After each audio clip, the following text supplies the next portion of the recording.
তোমাকে যে কষ্ট দিয়েছে সে কি আজ অনুতপ্ত, বা তার মধ্যে কি কোনো অনুশোচনা কাজ করছে? চলো দেখা যাক কার্ড কি আসলো।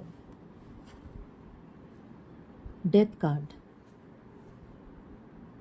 অনুশোচনা বা অনুতপ্ত এই মুহূর্তে সেটা বলাটা উচিত নয়, হয়তো সে এই মুহূর্তে নয়, কিন্তু ডেথ কার্ড আসা মানে এটা যে তার কিন্তু একটা বিশাল পরিবর্তন হতে চলেছে।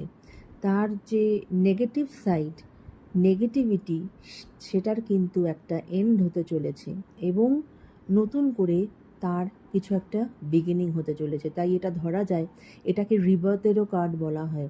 তাই হয়তো তোমাকে যে কষ্ট দিয়েছে তার এতদিন হয়তো সেই অনুশোচনা হয়নি, কিন্তু আজকে এই ডেথ কার্ড এটাই বলছে যে হয়তো তার মধ্যে সেই পরিবর্তন আসতে চলেছে এবং হয়তো সে এরপরে সে ফিল করবে যে সে তোমাকে যে কষ্ট দিয়েছে সেটা সে ঠিক করেনি।